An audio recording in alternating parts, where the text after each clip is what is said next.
TVS 4বি এবং Suzuki জিক্সারের riding position কেমন?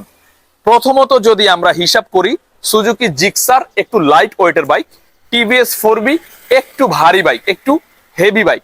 So Dhaka শহরের সিটির জন্য বেস্ট আমি মনে করি সুজুকি জিক্সার, কারণ একটু লাইট ওয়েট, আমাদের জ্যামের মধ্যে প্রচুর পরিমাণের বাইক চালাইতে হয় ঢাকা শহরে সিটির জন্য। আর টিভিএস 4বি সিটির জন্য ঠিক আছে, বাট টিভিএস 4বির পারফরমেন্স হাইওয়েতে বেশি ভালো, কারণ এটা ভারী বাইক, হাইওয়েতে মানে গ্রিপ করে থাকে। আর সুজুকি জিক্সার যেটা আমি নিজে চালায় ফিল করছি, যেটা এটা হাইওয়েতে ভালো, বাট এটা যখন স্পিড 100 উঠে যায় তখন গাড়িটা একটু বেশি হালকা হয়ে যায় লাইট ওয়েট হওয়ার কারণে। সো আমরা যদি মানে দুইটার রাইডিং পজিশন চিন্তা করি বা রাইডিং কমফোর্টের কথা চিন্তা করি, আমার মনে হয় সুজুকি জিক্সার সিটির জন্য বেস্ট, টিভিএস 4বি সিটিতে মোটামুটি ঠিক আছে, সিটির জন্য ভালো, খারাপ না, এবং হাইওয়ের জন্য টিভিএস 4বি ভালো।